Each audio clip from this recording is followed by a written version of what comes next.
Jefrema es una asociación antigua.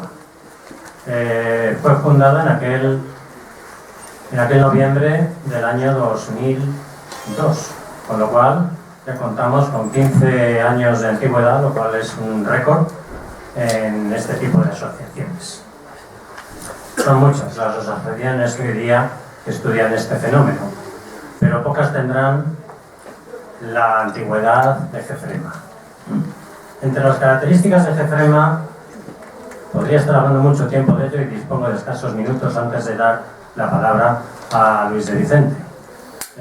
Jefrema, ya os digo, es un grupo de estudios serio, riguroso, integrador, fundamentalmente muy integrador entre los socios con los que contamos. De hecho, una de nuestras características es un ejercicio de convivencia que se ha demostrado exitoso a lo largo de 15 años de singladura.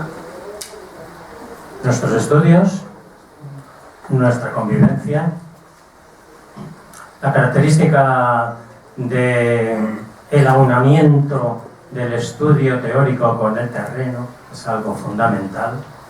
De ahí que siempre en las jornadas dedicamos los 2 días finales a rutas. Tenemos que ser, por lo tanto, unos especialistas no solamente de la historia, sino del terreno donde ocurrieron los hechos. Nuestro carácter integrador, nuestro respeto por todo tipo de ideologías y nuestro marcado carácter didáctico. Somos muy didácticos, ahí la publicación de nuestra revista, nuestras actividades. Y por último destacaría también que somos una asociación multitudinaria. Tenemos más de 170 socios y asociaciones que se circunscriben a un grupo de amigos de 4 o 5. Nosotros, por este carácter docente que tenemos, contamos con un elevadísimo número de socios, lo cual nos permite tener una independencia económica, lo cual creo que también es fundamental para hacer estudios asépticos y científicos, porque si dependiéramos probablemente de una subvención, ¿acaso nos extinguiríamos con la subvención? ¿O acaso seríamos clientes de aquella opción política u oficial que nos diera esa subvención? La independencia es otra de nuestras características. Después de este breve bosquejo, antes de iniciar la primera conferencia, agradecer a los grandes organizadores de este evento. Yo soy simplemente el presidente de Jefrema, presidente desde que se fundó en el año 2002. No soy vitalicio al estilo de los grandes dictadores sudamericanos, sino que soy elegido cada año. O sea, soy un presidente relativamente democrático.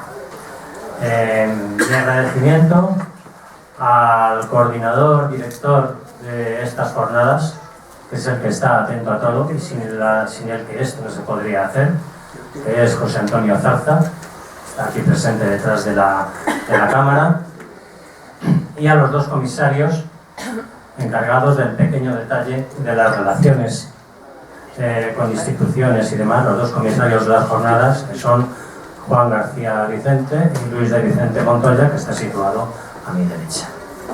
Paso a continuación a presentar la primera conferencia, que será pronunciada por Luis de Vicente.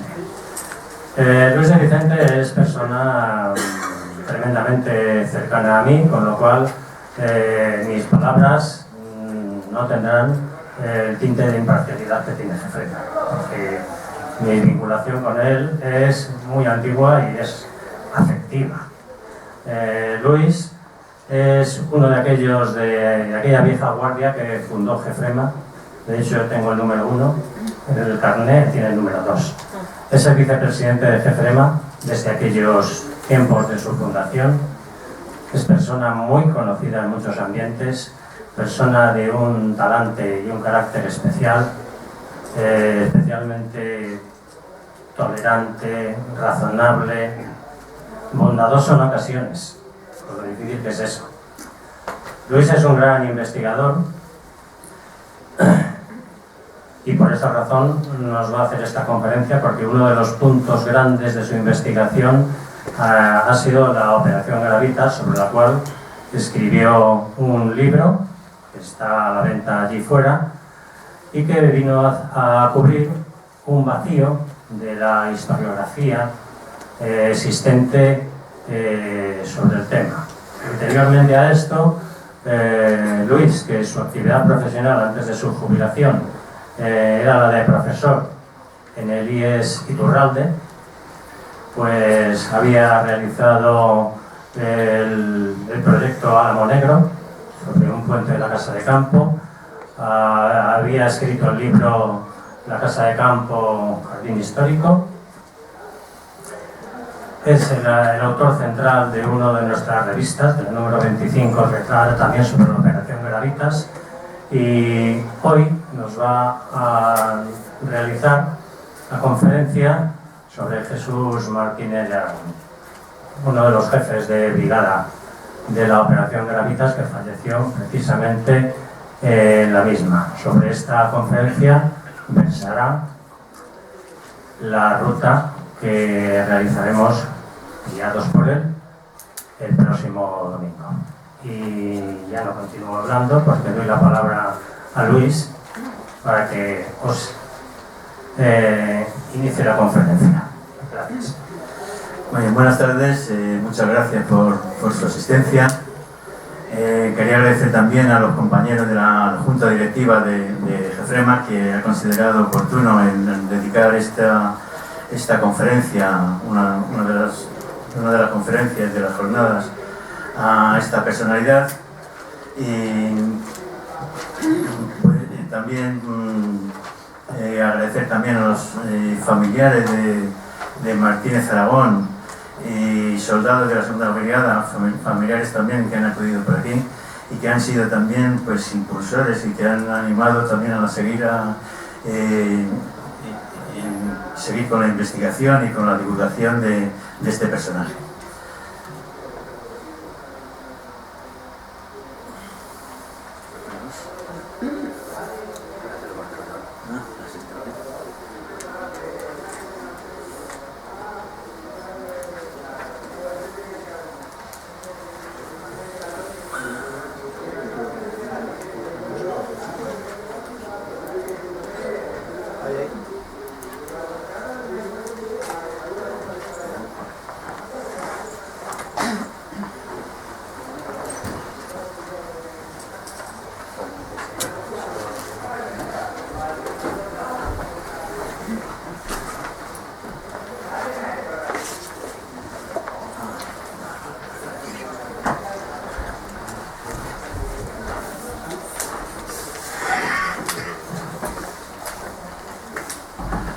Solucionados los problemas técnicos, vamos a meternos con la biografía de este personaje. Bueno, deciros que la biografía o el intento de biografía a una descripción de su vida hacia grandes rasgos fue fruto de la investigación sobre la operación. Surgieron temas sobre personajes y una cantidad de información adicional a lo que era la Operación Garavitas, sus antecedentes, desarrollo y consecuencias y tal. Y había personajes que eran relevantes y de los que se había escrito poco o nada, prácticamente no hay apenas nada de información sobre ellos y sobre algunos aspectos. Y en el libro aparecían además de la operación pues unas 8 o 9 capítulos dedicados a ciertos aspectos, y uno de ellos era dedicado a la biografía de Jesús Martínez de Aragón. Bueno, habría que decir que es una personalidad dentro del ejército republicano, y por hacer una pequeña introducción de él, pues jefe de brigada,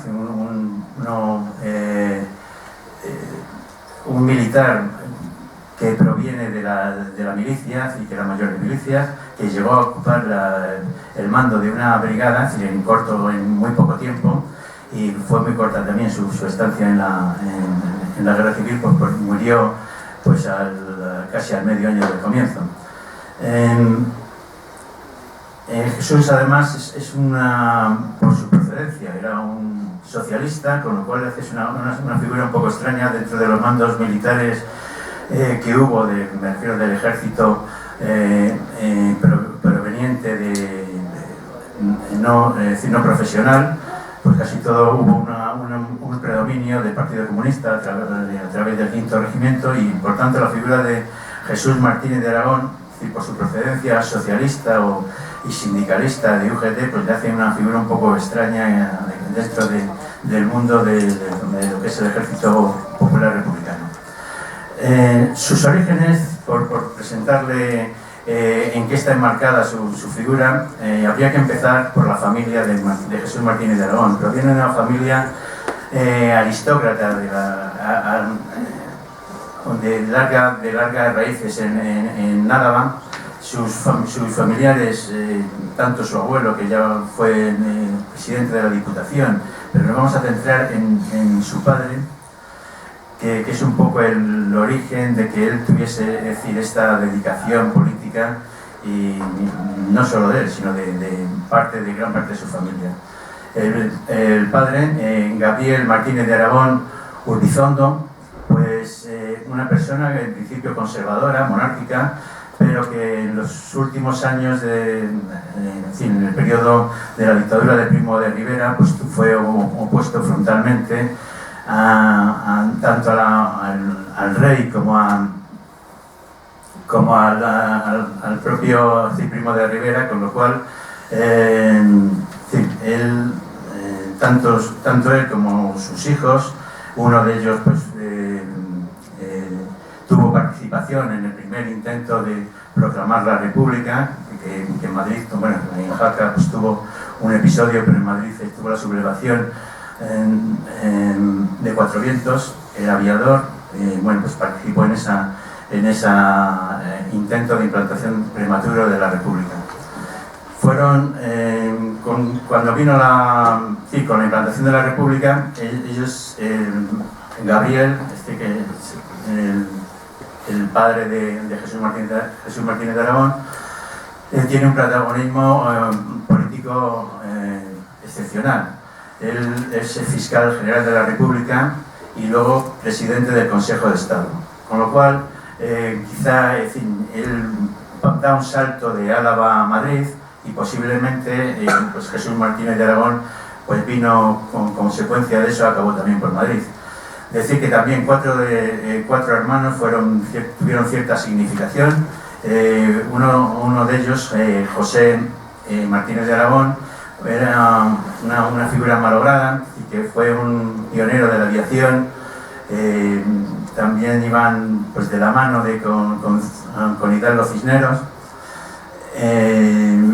Fueron investigadores de la investigación y también su posicionamiento político a favor del golpe pro-republicano. Digo, fue una figura malograda porque en el 35, en un desgraciado accidente, pues falleció este hermano de Jesús Martínez de Aragón. Otros estuvieron también, todos fueron intelectuales o de formación superior. José, el hermano mayor, José, era abogado, también de UGT. Alberto Martínez de Aragón era el jardinero mayor, era ingeniero agrónomo, ingeniero mayor de Álava. Durante la guerra fue fusilado, sacado de su casa, y en el parque que hay enfrente pues fue fusilado. Y Jesús Martínez de Aragón, pues digo que acabó por Madrid, primero por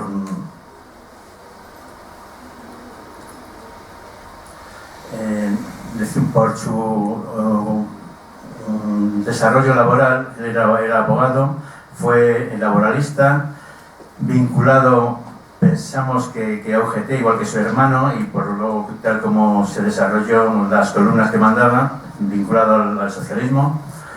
Y esta, bueno, es una foto temprana. Estamos acostumbrados a las imágenes de él con la barba, pues nos lo han prestado los familiares. Aquí le tenemos con 25 años, quizá antes de casarse, dedicado a la que iba a ser su mujer.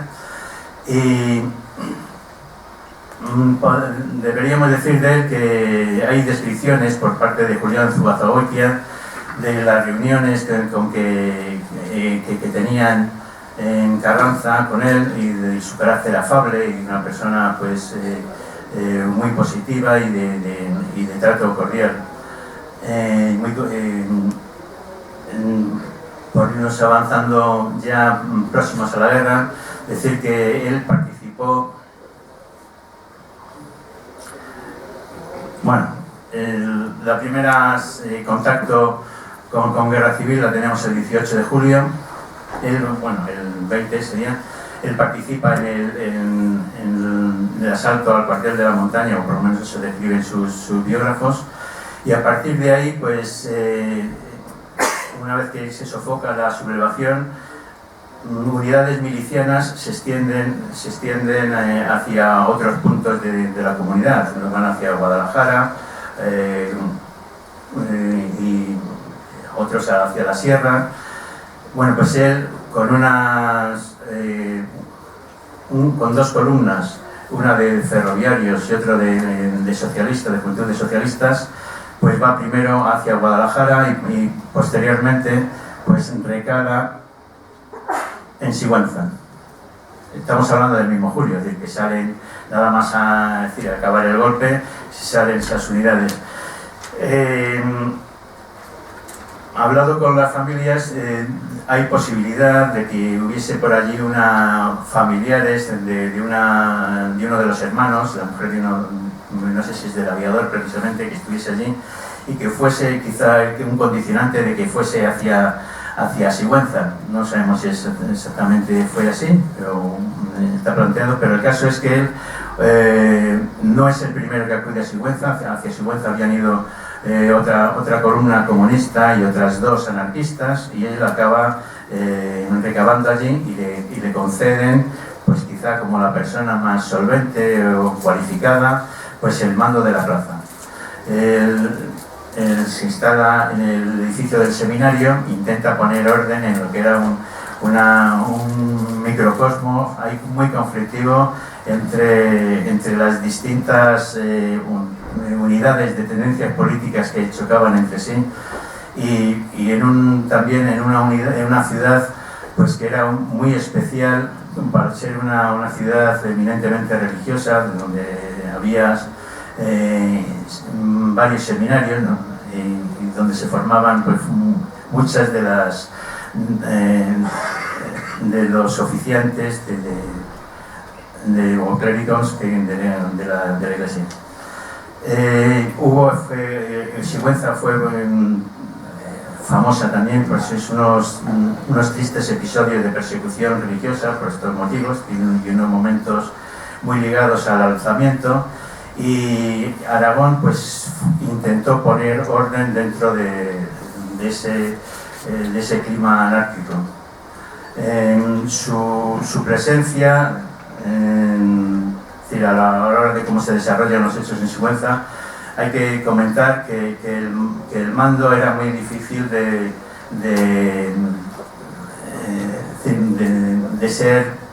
ser asumido por todas las unidades debido a las discrepancias políticas que han tenido siempre entre anarquistas y comunistas, pues antes de la guerra, durante la guerra y después de la guerra.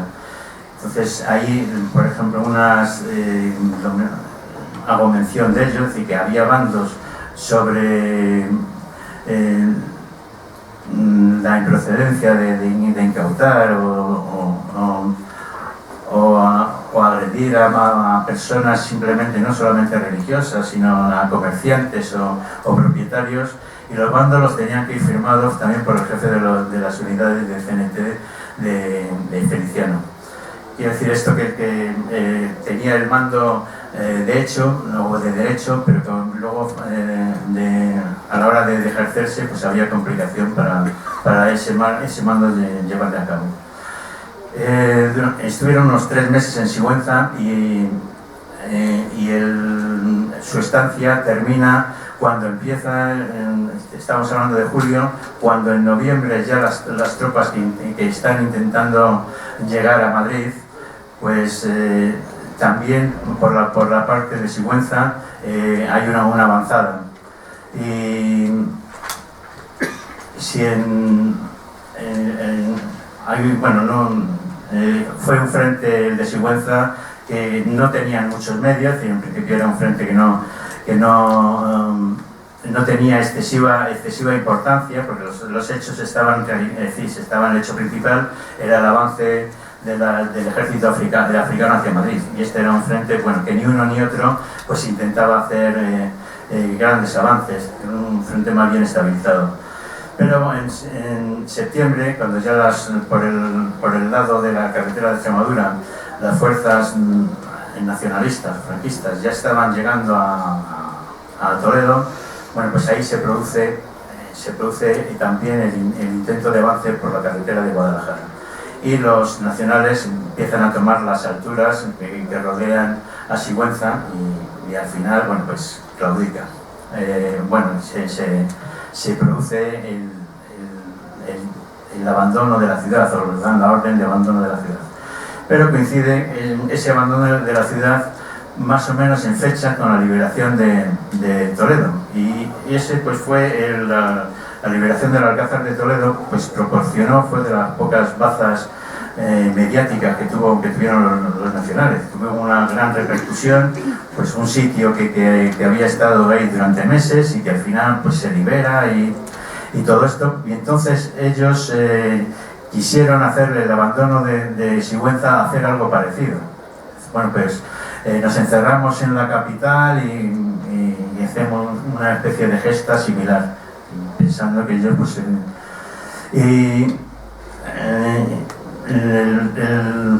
el sitio este de Sigüenza al final pues fue un fracaso, estaba mal planeado, no tuvo no sé, ningún parecido con lo que ocurrió en Toledo.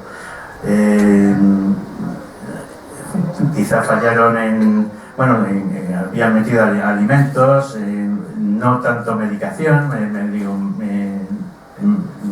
medicinas, agua, tenían allí un aljibe, pero bueno, no debieron calcular muy bien cómo resistir en esa catedral, y eso al final fue una ratonera y duró prácticamente una semana. Es decir, lo que pensaba que iba a ser una gesta, pues se convirtió en un fracaso.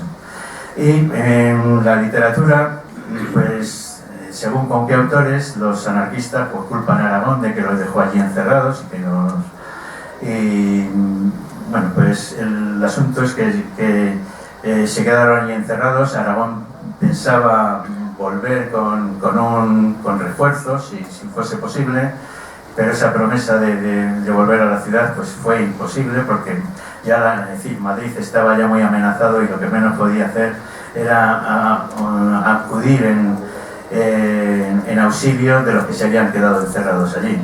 Es decir, les faltaba la esperanza que tenían en Toledo. Esto era lo contrario, cada día que pasaba pues estarían más comprometidos o más desesperanzados. Bueno, pues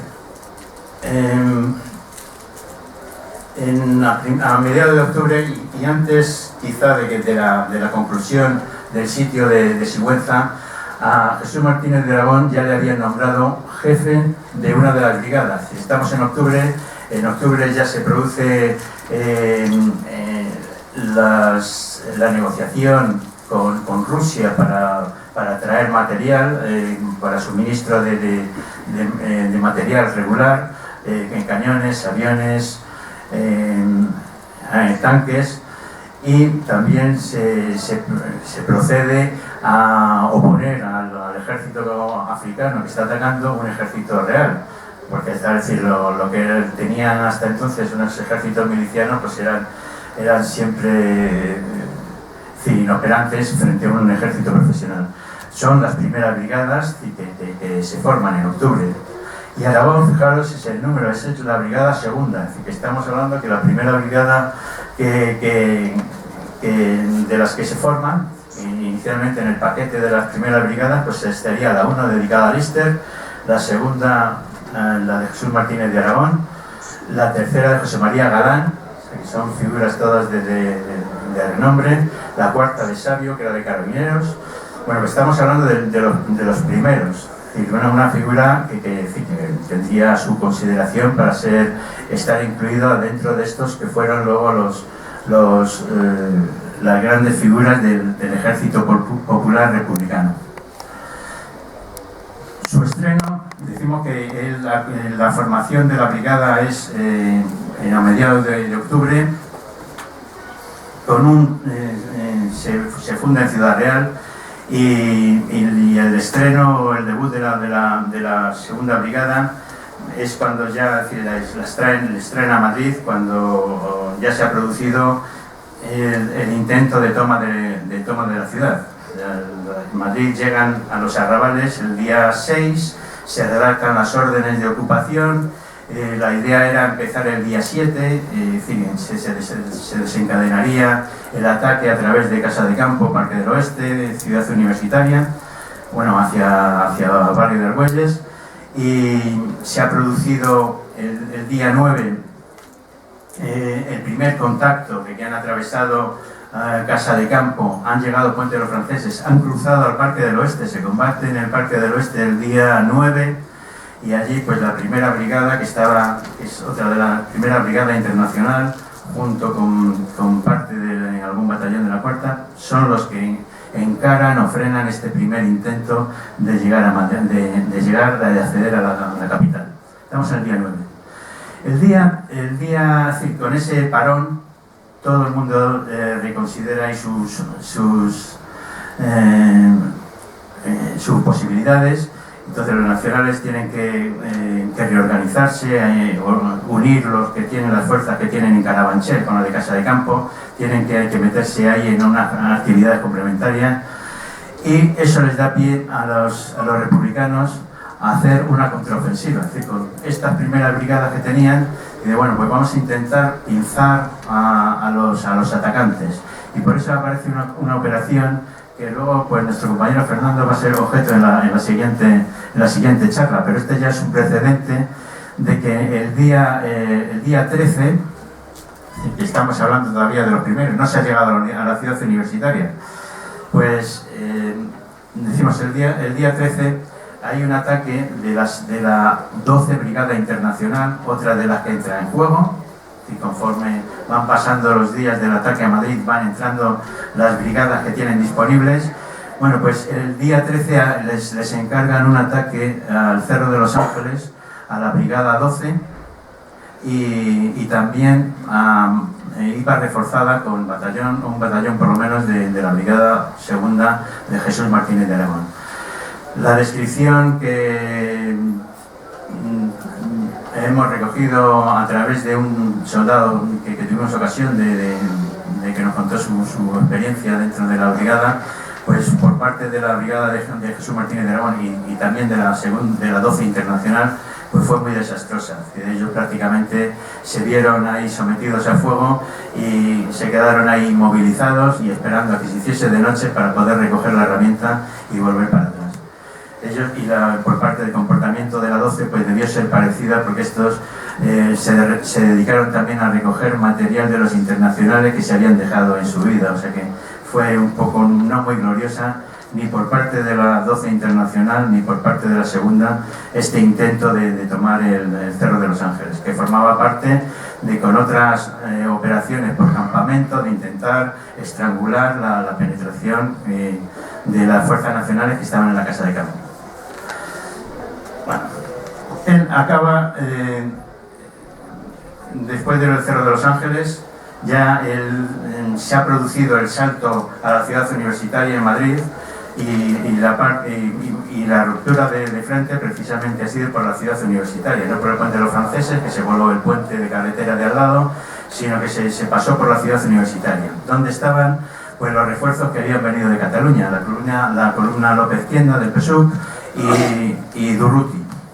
Y estos fueron una penetración que llegó hasta el Clínico, y ahí le mandaron a Aragón a auxiliar a Durruti, es decir, en la zona de Clínico donde se estaban disputando en ese momento todavía estos combates que se dicen de planta por planta o alas por alas, pues estaban todavía disputándose el edificio este, pues en esos momentos pues llegó a Aragón. Jesús Martínez de Aragón. Aquí, bueno, estamos poniendo estos edificios que son los de su división, aunque en ese momento no estaba todavía organizado en la división, pero bueno, aquí le vemos con el teniente coronel Prada, que tenían el puesto de mando casi en Cuatro Caminos. Estamos hablando de la brigada.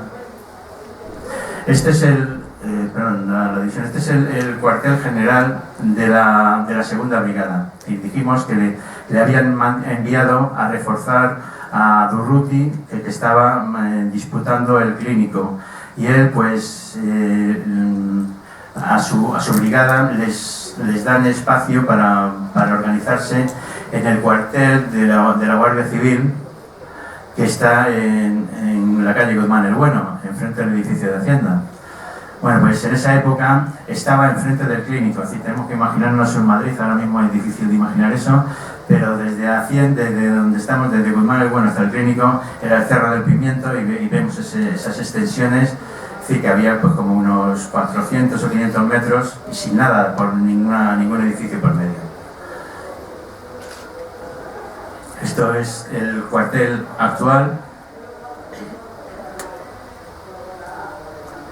Esta es una visión desde el clínico, del mismo cuartel, es decir, una visión desde el lado de los nacionales ocupados, y para que veáis el espacio libre que había entre ambas posiciones.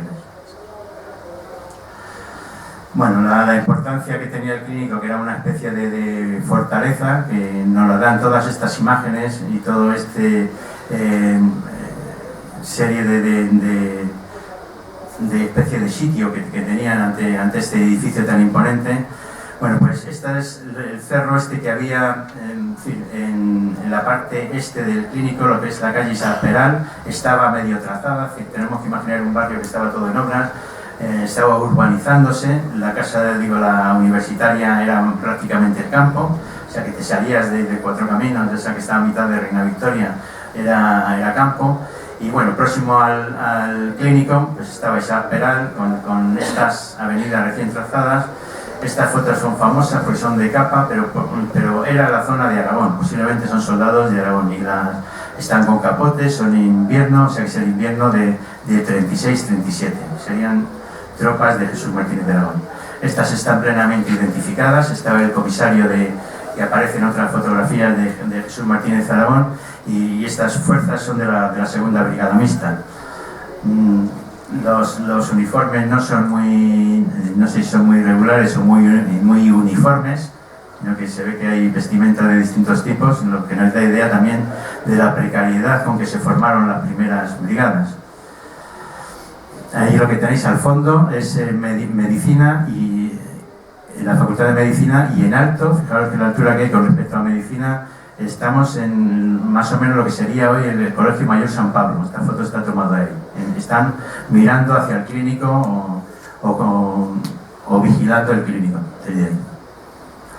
Bueno, ponemos la figura de Durruti muy próximo a donde estábamos, es decir, del Colegio Mayor San Pablo, o donde está la colonia metropolitana, que estaba muy próxima de unos chalets. Bueno, pues ahí fue el sitio donde murió Durruti, que coincidieron días, porque prácticamente Durruti llegó el 14 y el 20 murió, o sea que, pero sí estuvieron los dos compartiendo lugar de combate. Bueno, pongo aquí un ejemplo de las cosas en las que participó Aragón. La cuña esa que se estableció en la ciudad universitaria pues fue un motivo de quebradero de cabeza para los mandos de la defensa. Intentaron por todos los medios extirpar esa penetración aunque era limitada, pero muy relevante en cuanto a altura, es decir, que el clínico estaba en una posición alta de la geografía madrileña, y además un edificio muy alto, con lo cual pues tenían una visión sobre el centro de la ciudad impresionante, y con lo cual pues fue objetivo desde los primeros días que se ocupó la ciudad universitaria intentar echarlos, bien por ataque directo a los edificios, bien por guerra de minas, o incluso esta que fue un poco la más elaborada, el 17 de enero, estamos hablando cuando ya se ha hecho el ejército formal, el ejército de Madrid. pues ya con unidades bastante numerosas, pues intentan este ataque en la que Aragón participa ahí y mediante unas voladuras en el clínico y los demás pues intentando siempre por la parte de la orilla izquierda del río, que intentan extirpar o dejarles aislados. La operación esta del 17 fue, bueno, fracaso, pues como fracasaron casi todas, y lo único que se logró, bueno, fue una posición que era muy molesta para la República, el monumento de los héroes coloniales, que estaba enfrente de las posiciones de Puente de los Franceses, y de las pocas cosas que lograron en la ciudad universitaria. Estas son fotos en la color de Jesús Martínez de Aragón muy poco antes de su muerte. Están en la colonia esta que decimos metropolitana, muy cerca al Cerro del Pimiento, y son fotogramas extraídos de la columna de la película Tierra Española que vino en abril a rodar pues, Hemingway con Dos Pasos y con Jory Sieben como director de cinematográfico. Bueno, algunas imágenes, fijaos en la geografía que tenía estos cerros, los accesos a las trincheras, que pues, eran en parte de lo que estaban urbanizando, los desmontes que estaban haciendo ahí.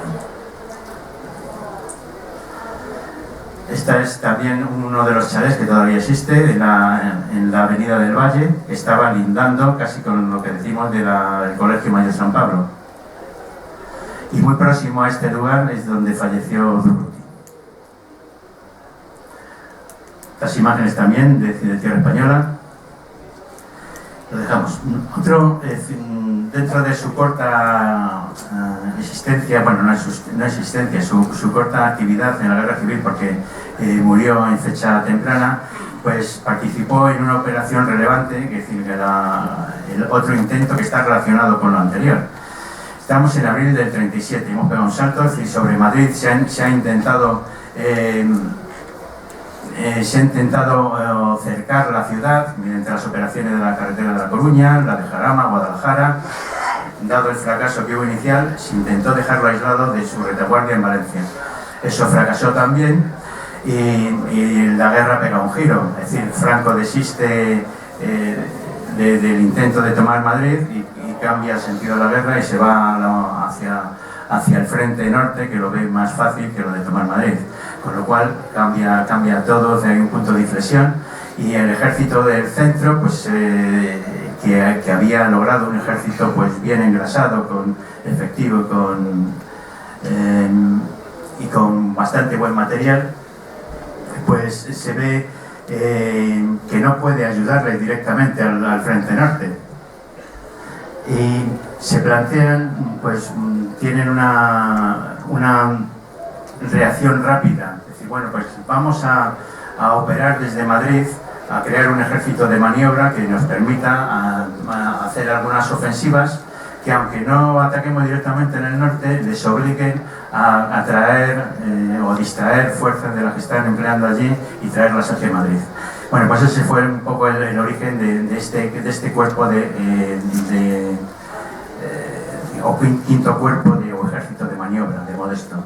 Bueno, pues la primera, dentro de lo que barajaban de operaciones, pues había un antecedente de Brunete, otra operación en Segovia, otra en Vértice de Coberteras, y al final eligen lo que había sido siempre el sueño, liberar la bolsa de la ciudad universitaria. Para lo cual hacen una estrategia nueva, que es, en vez de operar en la orilla izquierda junto a los edificios, que el suelo estaba muy blindado, la filosofía era, dice, bueno, pues si atacamos en la casa de campo y dejamos aislada la ruta que suministra a la ciudad universitaria caería sin pegar un tiro. Es decir, ese sería más o menos el planteamiento de la operación o el intento republicano de conquista de la ciudad universitaria realizado en abril del 37. Esto que tenemos aquí son soldados. Esto es la entrada de la casa de campo, junto al Palacio de los Vargas, la entrada del reservado, pues soldados de la segunda brigada, con capotes, era en abril, era un tiempo lluvioso. Estas fotos son en general han sido consideradas, en que se aparecen muchísimas publicaciones, como que son soldados brigadistas internacionales y todos estos son de abril. Y muchas relacionadas con todos los combates y son muy significativas por las indumentarias, cascos checos, cascos Adrián, de que hayan aparecido en publicaciones sobre brigadas internacionales. Bueno, pues la brigada de Aragón atacó estas son muy próximas a donde estamos, incluso muy próximas al lago. Este era el cementerio y había una iglesia, que aunque no es muy conocido esto pues para los madrileños, pero estaban pues, casi a menos de 1 kilómetro de aquí, junto al lago. Pues ahí estos combates los describió Hemingway, que tuvo una cierta vínculo, por lo menos en el corto tiempo que estuvieron en contacto, pues tuvieron buena relación. Este era el cerro de Garavitas, donde la mayor altura del parque, o la mayor altura relativa, donde tiene el centro de vigilancia, y era el centro inicialmente de artillería y luego observatorio artillero, o de la artillería más importante, posicionada en la casa de campo, pues estaba relacionado con este observatorio de artillería. Pero el objetivo no era por esta razón, no es porque disparasen sobre Madrid, sino porque por la falda de este cerro discurría la carretera que suministraba a la ciudad universitaria. Si se tomaba el cerro, pues se acababa el suministro de municiones, alimentos a la ciudad universitaria, y esa era la razón de ir por este cerro. Las tres figuras que inicialmente llevaban encargada la operación eran todos de la milicia. Vega, que era el encargado de llegar a Garavitas; Aragón, que iba por otra vía a enlazar con él; y otro, Durán, que era otra personalidad del ámbito intelectual, un compositor y pianista, de la residencia de estudiantes, amigo de Dalí y de Buñuel. Pues participaron en esta primer día, o el planteamiento de la operación tal como estaba planteada inicialmente.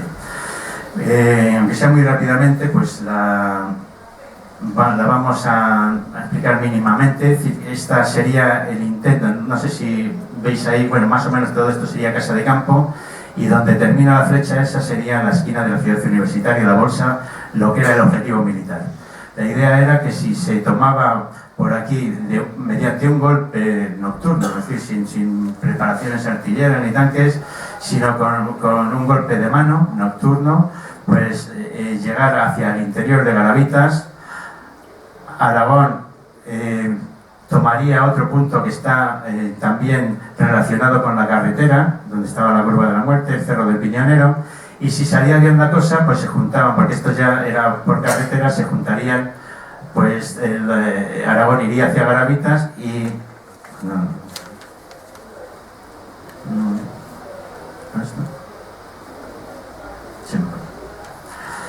Bueno, pues digo, pues este sería el esfuerzo principal hacia Garavitas. Aragón iría por aquí, y si se tomase toda esta almendra, pues hubiese caído gran parte de la casa de campo y la comunicación.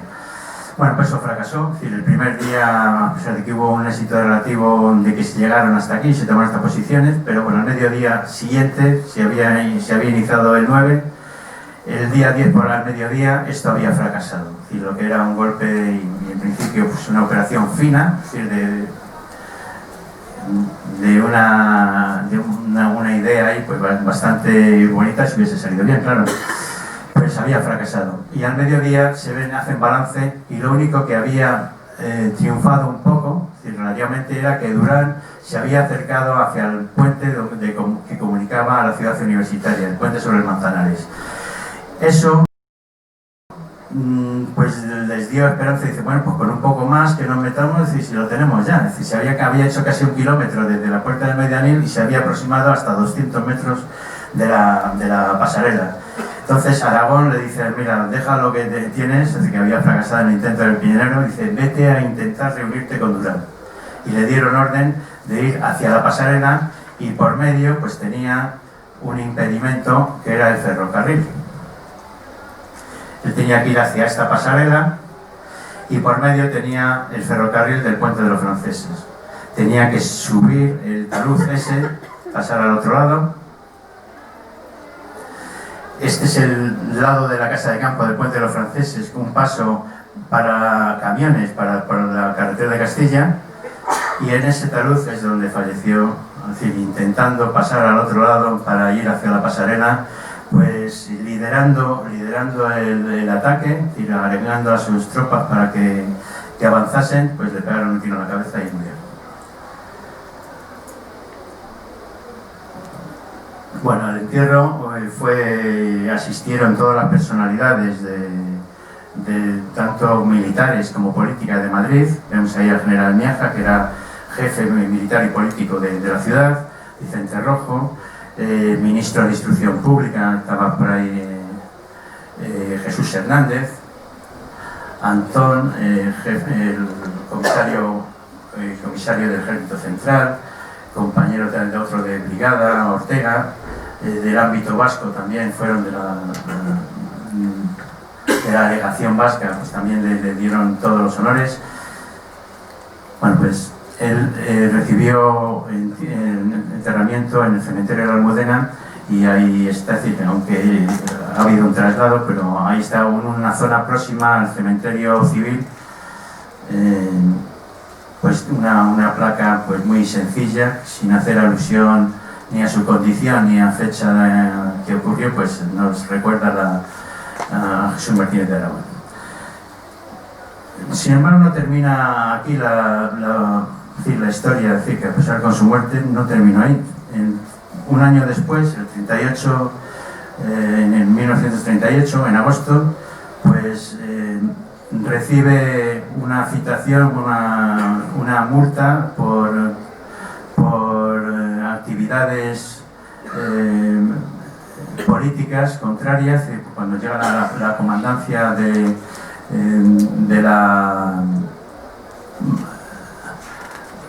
región militar, pues sin saber ni de su muerte, no debían ni saber que había muerto, bueno, pues recibe una sanción económica disparatadísima, es decir, de 1 millón de pesetas de aquella época. Estamos hablando que actualizado ahora serían, pues no sé, multiplicar por 1.500 o por ahí, 1.500 millones de las pesetas antiguas, serían por 4 millones de euros actuales, con lo cual, bueno, a los descendientes les suponía pues quedarse, bueno, les incautaron lo que tuviesen de cuentas corrientes, residencia, y con eso pues no sé si cubrieron el 5% de la multa, así que era un disparate de sanción. Con posterioridad, bueno, esto será la residencia familiar, debía ser de Gabriel, debía ser del edificio de toda la familia. Está enfrente del Parque de la Florida, en Álava. Y esta foto, pues al final resume un poco, bueno, decir que es al final en un gesto de gracia en 1950 y tantos, una revisión de las condenas por motivos políticos, pues se le concedió que le suspendían la deuda, que ese 90 y tanto % que tenía de la deuda se le suspendió, pero las cuentas y la vivienda pues quedaban incautadas. Posteriormente, hablando con los familiares, creo que luego se les restituyó la vivienda. Pero por terminar un poco la historia, volvemos otra vez a esta imagen familiar del Padre de Jesús, que en poco tiempo, en pocos años, había perdido pues 3 y casi 4. Es decir, tenía un hijo muerto en accidente, Alberto fusilado delante de esa casa que hemos visto, Jesús Martínez Aragón muerto en combate, y un cuarto hermano, Gabriel, condenado a muerte por militancia en UGT. Y aquí le vemos pues al abuelo encargado con los hijos de este Alberto.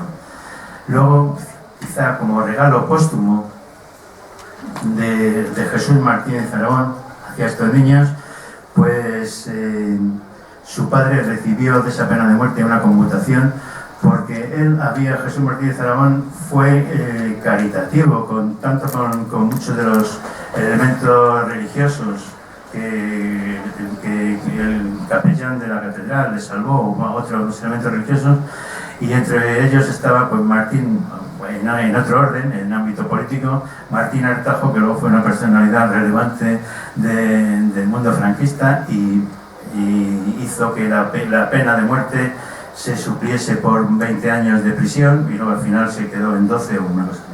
Bueno, pues el regalo que les hizo Jesús Martínez de Aragón a estos niños de devolverles un padre.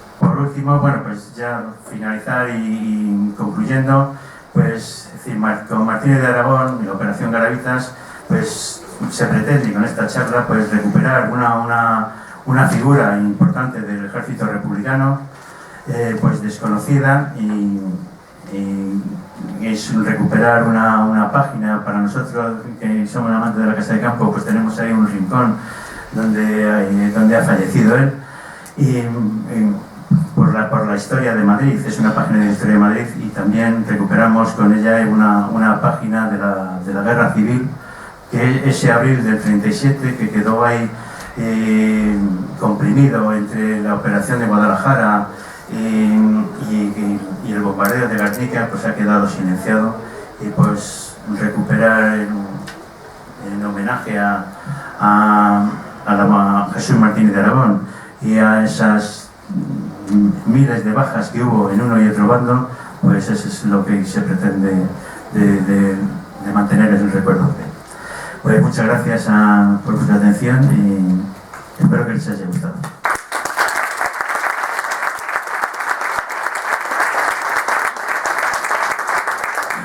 Tenemos un máximo de 5 minutos por si alguien quiere hacer alguna pregunta, con lo cual ruego que si hay una intervención sea breve. Sí, buenas tardes. Sobre Jesús, cuando sale de Sigüenza, dicen que abandona, dice Mica Chévere, ¿no? Pero sí, resulta que Jesús deja Sigüenza con un coche blindado y tal, porque era una persona que, por las relaciones familiares con la cúpula de la República, era la única capacitada para conseguir refuerzos. De hecho, sí que volvería al frente de Sigüenza con un tren blindado, lo que pasa que los nacionales habían arrancado las vías, entonces ya era imposible, porque incluso bajaron alguna pieza de artillería, pero ya no era posible, ya estaba perdido. Luego Mica en sus memorias pues le echa la culpa a Jesús, y Jesús parece el que hace fracasar todo eso. Una pregunta que quería hacer también es sobre la intervención de Alzugaray como mando y responsable de la Operación Garavitas, que no se ha mencionado hoy nada y tiene bastante calado, ¿no? Sí, bueno, pues es que la verdad que haciendo un resumen, pues si nos metemos, es decir, en profundidad, no era una conferencia sobre la Operación Garavitas, con lo cual he evitado meterme mucho en todo ese asunto. Es decir, la intervención de Alzugaray pues es una de las actuaciones pues cuestionadas, es decir, en fin, está por aclarar, la responsabilidad en el fracaso que tuviese Alzugaray, pues en principio es la persona sobre la que recaen todas las culpas. Casi todos progresan, y todos los que intervienen en la Operación Garavitas, es decir, el que tenía un mando de batallón parece de mando de brigada, el de brigada pasa a división, el de división a cuerpo, ¿sí? Pero Alzugaray es el que es destituido de la jefatura de cuerpo y pasa a ocupar pues sus funciones burocráticas. Así que no lo sé, pero yo no he intentado buscar algún proceso y no he logrado verlo. Incluso hay quien le relacionaba con que si había espionaje por medio, en los escritos que hace Modesto, parece que van por ahí, que no va por lo militar, pero yo no tengo claro eso. Pero en su libro, usted lo cita, ¿sí? Había estado retirado del ejército por indignidad, por los hechos de tal. Al final, tras insistencia y cuando resulta ser necesario, pues se le readmite. Es el responsable militar más importante Garavitas y Ciudad Universitaria, y las señales estas que pasa el enemigo con Morse, desde el Palacio Real, desde el puesto de mando. Eso es equivalente a señalarle como responsable y como traidor de sus... Yo en mi libro no lo digo así, ¿eh? O sea, yo no doy esa culpabilidad. Es decir, lo dejo un tema abierto, que no he encontrado causa, es decir, de que le hayan juzgado y condenado por esas cosas que estamos hablando. Y es una persona que en principio viene voluntaria, es decir, que él tenía unos negocios mineros en el norte de África, en Tánger, y acude en noviembre y le dan mando de varias de las columnas que estaban en torno a la ciudad universitaria, y le hieren en las piernas, es decir, de los heridos, pues casi el mismo día que Durruti, a él le meten 5 balazos en las piernas. O sea, me refiero que es una persona... No, yo no me atrevo tampoco, que es desde el punto de vista de la prueba del algodón, pues es decir, que al final todos subieron y él no. Yo no sé si eso se traduce en que hubo una culpabilidad hacia él, pero los cargos que le dicen de espionaje eran cargos muy graves si hubiesen sido probados, ¿cierto? De que no lo sé. Bueno, luego quiero decir, luego posteriormente, pues bueno, huiría a Francia, le atraparía la Gestapo en un tren que iba tal. Bueno, pues y fue mandado a torturar, y los alemanes lo entregaron a Frank. Lo fusilaron. No, le mató la guerrilla, es decir, los propios partisanos, es decir, en un convoy que iba la Gestapo y él iba con prisionero con ellos, ahí murieron todos, tanto los de la Gestapo como él. O sea que fue una biografía también. Bueno, quizás nos estamos metiendo temas ajenos a la conversación. Son temas más bien de la Operación Garavitas y un personaje ajeno a Jesús Martínez de Aragón, y yo no me he extendido en ello porque no quería meterme, decir, dentro de las interioridades de la Operación Garavitas, sino más centrado pues, en lo que he podido apuntar de biografía de Jesús Martínez de Aragón a grandes rasgos, porque yo creo una figura que merece una biografía más amplia, y no solamente por la Operación Garavitas, sino por todo lo que recurre, es decir, lo que la figura reúne de su origen familiar, de su actividad sindical, es decir, que tiene por ahí unos perfiles muy variados, la figura de Jesús Martínez de Aragón, para que sea motivo de un estudio más importante que el que haya podido hacer yo. Bien, como podéis adivinar, tenemos un formato muy restringido respecto a horario, entonces preguntas de mayor calado o profundidad pues se pueden comentar con el autor de la conferencia en petit comité después. Damos ya por terminada esta primera intervención de Luis de Vicente para a continuación empezar la siguiente conferencia. Muchas gracias a todos.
Gracias.